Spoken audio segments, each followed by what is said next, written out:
In a dimly lit room, filled with tension, a young woman pleads desperately, her voice trembling with fear. "Do not! I beg you! Please let me go!" she cries out. Her words echo against the cold walls as a dark-haired man looms over her, his expression unreadable. The faint glow from the window casts a somber light between them, highlighting the gravity of the moment, a struggle between desperation and dominance. Pinned down against the bed, the woman's pink hair spills like silk around her, her eyes wide with panic. "Ah! I don't want this!" she gasps, her voice breaking with emotion. The man's firm grasp holds her wrist in place, his face close, yet shadowed by an inner turmoil. The scene brims with conflict, a painful clash of fear, resistance, and unspoken tension filling the quiet air. Later, in a calm yet heavy atmosphere, two women face each other. One trembles, covering her mouth in regret, her eyes glistening with guilt. "I was wrong," she thinks. "I would never have thought like that again. So, Yi, please don't be cruel to me." The other woman, Fei Fan, looks at her with concern and confusion, whispering softly, "Sister Fei Fan?" The scene radiates sorrow and reflection, as remorse hangs heavily between them, like an unspoken confession. Kneeling on the polished wooden floor, two girls huddled close together, their skirts brushing lightly against each other. One wore a soft blue skirt that shimmered faintly in the warm light, her shoes neat and elegant, while the other was dressed in a gray checkered skirt, paired with a crisp white blouse. Their long hair flowed down in gentle waves, almost touching the ground as they leaned in, sharing a quiet, secret moment. The air around them seemed to hold its breath, intimate, tense, and fragile, like a whisper that could break if spoken too loud. Beads of sweat traced down the man's bare skin, catching the light against his tense muscles. His dark hair, damp and slightly tousled, framed a face carved with quiet intensity. His gaze, sharp yet softened by an unspoken emotion, lingered downward as though caught between determination and hesitation. The faint sheen of perspiration on his temples betrayed his inner turmoil. Though his expression remains calm, there was a flicker in his eyes, a mix of desire, regret, and something deeper that words could not name. The room is bathed in a dim blue light, soft and cold like moonlight spilling across the sheets. The girl lies motionless on the bed, her eyes closed, her long pink hair scattered across the pillow like silk threads. A faint blush colors her cheeks, and tears cling to her lashes, silent witnesses of exhaustion and defeat. Her breathing is shallow, trembling, as if she's trapped in a painful dream she cannot escape. Nearby, a man's hand hovers above her, close but not touching, a moment frozen between regret and realization. In the next moment, the scene shifts to him, the man who once exuded power and control. Now, his shirt hangs loosely off one shoulder, the fabric crumpled and sliding down, exposing the tension in his neck and the slight redness of his skin. It's as though the weight of his actions has begun to sink in, heavy and suffocating. His posture stiffens. He seems lost in thought, struggling between remorse and pride, uncertain which emotion will win the battle inside him. The night deepens, and the man reappears, now dressed impeccably once again, his dark suit restoring his mask of composure. His expression is calm, but cold, the words he speaks cutting through the silence like ice. "The ground is very cold. What are you doing sitting here? Stand up." His tone is commanding, almost emotionless, yet beneath it lingers something unspoken, an echo of guilt he refuses to acknowledge. The elegant setting around him contrasts sharply with the tension that lingers in the air, as though the walls themselves can sense the unease. Before him, Before him, two women kneel on the floor, one with trembling shoulders, the other gently holding her, trying to offer comfort. The taller man towers over them, his presence both intimidating and magnetic. One of the women, the one with soft pink twin tails, reaches out to shield the other protectively, her courage quiet but evident. The man's gloved hand descends, resting gently on the bowed woman's head, a gesture that could be mistaken for kindness, but it carries the weight of dominance, of control carefully disguised as concern. The woman lifts her face at last, eyes shimmering with confusion and sorrow. The man's outstretched hand hovers before her, a silent invitation, or perhaps a demand. Her lips tremble as she whispers in disbelief. "Ye have today. It seems to be someone I have never known." Her voice carries both pain and wonder, as though she's staring at a stranger wearing the face of someone she once trusted. The air between them thickens with unspoken emotion, regret, distance, and a faint longing for the past that can never return. Fei Fan's voice trembled as she broke the silence. Her eyes were filled with worry and guilt as she asked softly, "That girl, is she still okay?" The weight of her question hung heavy in the air, as if the truth itself might shatter what was left of her composure. She seems tormented by memories she could not escape, haunted by what had happened to the girl she once knew. Her younger sister turned to her with a mix of anger and disbelief. "Let's go. Are you still interested in her? A person who has been bought with money will know what outcome they will get," she said coldly. Her words were sharp, her tone laced with disdain, as if she wanted to erase any trace of pity her sister might still hold. Yet behind that harshness was fear. Fear of what that girl's existence meant to their lives now. As the tension thickened, the door opened slightly. The man in the black suit, calm yet intimidating, began to walk away. "Brother," the younger woman called after him, forcing a smile to mask her unease. "I'm hungry. Come eat with us, okay?" Her attempt at lightness was a fragile veil concealing the dread that lingered beneath the surface. He paused for a moment at the doorway, his back straight and his expression unreadable. After a brief silence, he replied curtly, "Yes." The word was simple, yet it carried a cold finality that silenced the room.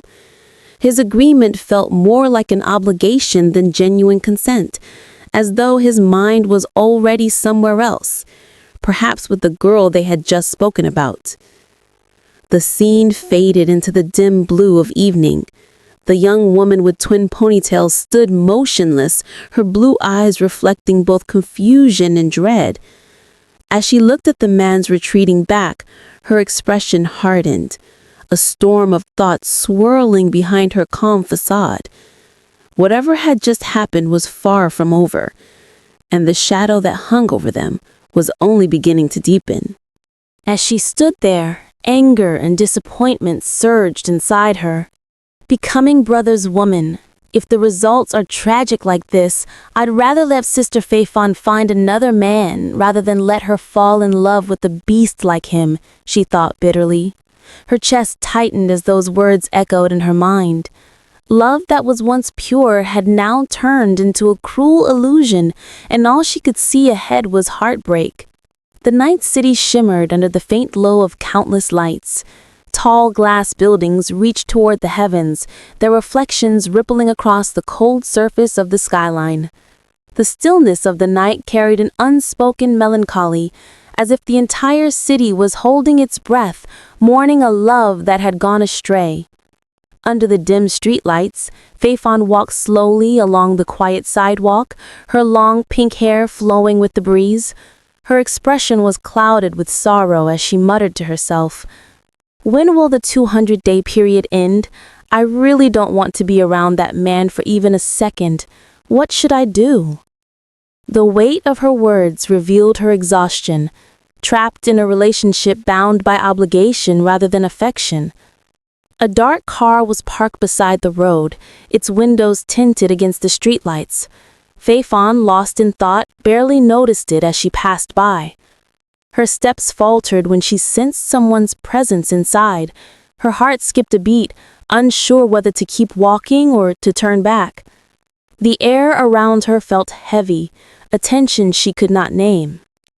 The car window rolled down, revealing a familiar face, illuminated by the soft glow of the dashboard lights. A man with silver gray hair and kind eyes looked at her, his voice breaking the silence.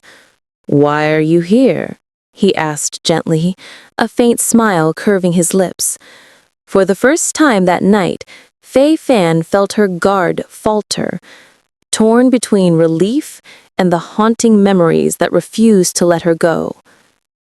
The moment he saw her standing there, his expression darkened with concern. His voice came out sharp, almost protective. "What's wrong? Who bullied you?" His sudden intensity made her heart skip a beat. For a second, she didn't know how to respond.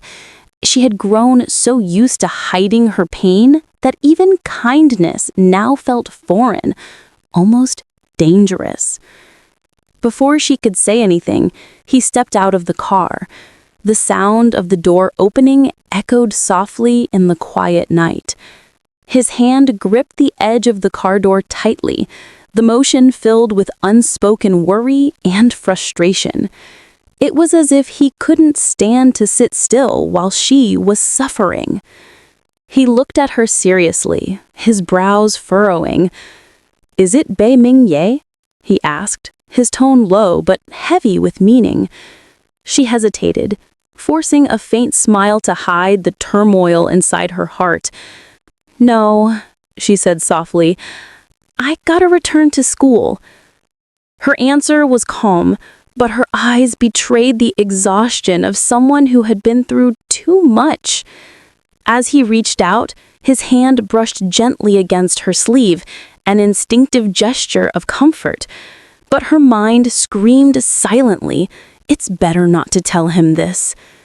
She didn't want to drag him into the mess of her life, not after everything that had already been taken from her. Secrets were the only shield she had left. She turned her face away, her thoughts a storm of anguish.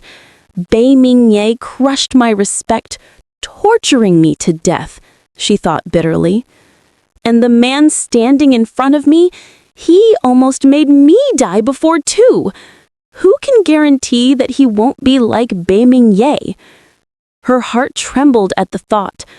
Under the moonlight, she looked fragile yet resolute, a woman caught between fear and the faint hope that maybe, just maybe, someone could be different. As she turned to leave, his voice rose behind her, urgent and filled with frustration. The city lights blurred into streaks of gold and red around them, but his eyes were fixed only on her retreating figure. He reached out instinctively, as if afraid she might vanish completely if he let her go this time. His hand hung in the air, trembling slightly, caught between anger and desperation. "It sounds like you're not happy," he called out, his tone softening, almost pleading. "Come with me." The words lingered between them, echoing through the cold night. For a moment, she stopped, but her back remained turned. Part of her wanted to run, to escape from everything, yet another part longed to believe that someone truly cared enough to chase after her. The night skyline stretched endlessly above, filled with the quiet glow of city lights. A tall, elegant building stood out against the deep blue of the sky, its upper floors bathed in silver moonlight. The world looked peaceful from afar, but hidden within those walls were stories of power, deceit, and heartbreak waiting to unfold.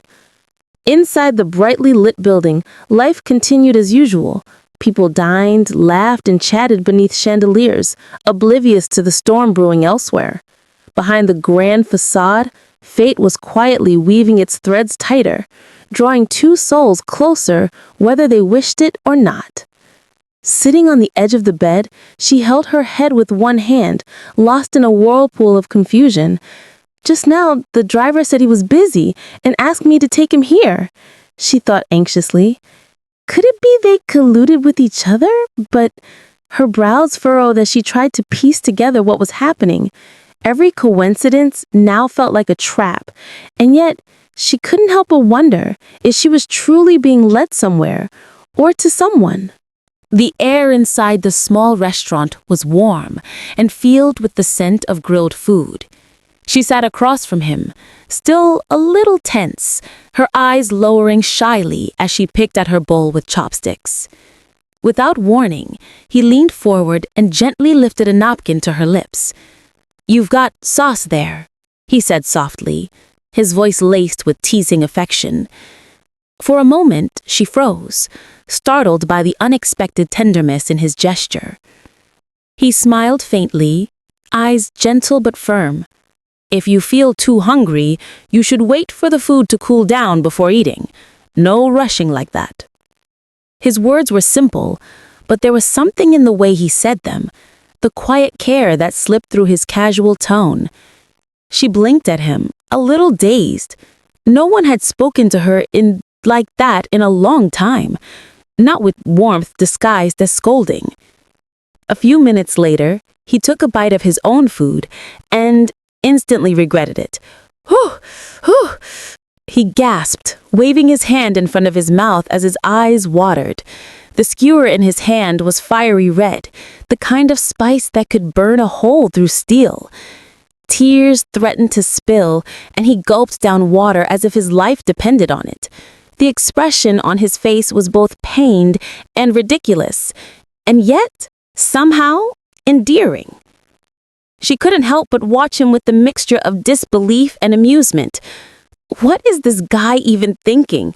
He clearly can't handle spicy food, but he's still trying to act cool. Her lips curled into the faintest smile, the kind that sneaks up on you before you realize it's there. For the first time in what felt like forever, her heart felt lighter. When he finally recovered, he looked up at her and his expression softened. His eyes curved into a bright smile, that kind of smile that could melt away the chill of any night. There was a quiet satisfaction behind it, as though her laughter alone had made the whole ordeal worthwhile. "What's wrong?" he asked playfully, tilting his head with mock arrogance. "Did you just realize that I'm more handsome than that Bei Ming Ye guy?" His grin widened, teasing and confident, and she was left momentarily speechless. She wanted to deny it, to roll her eyes and brush him off, but her heart betrayed her, fluttering ever so slightly. For the first time in what felt like forever, her heart felt lighter.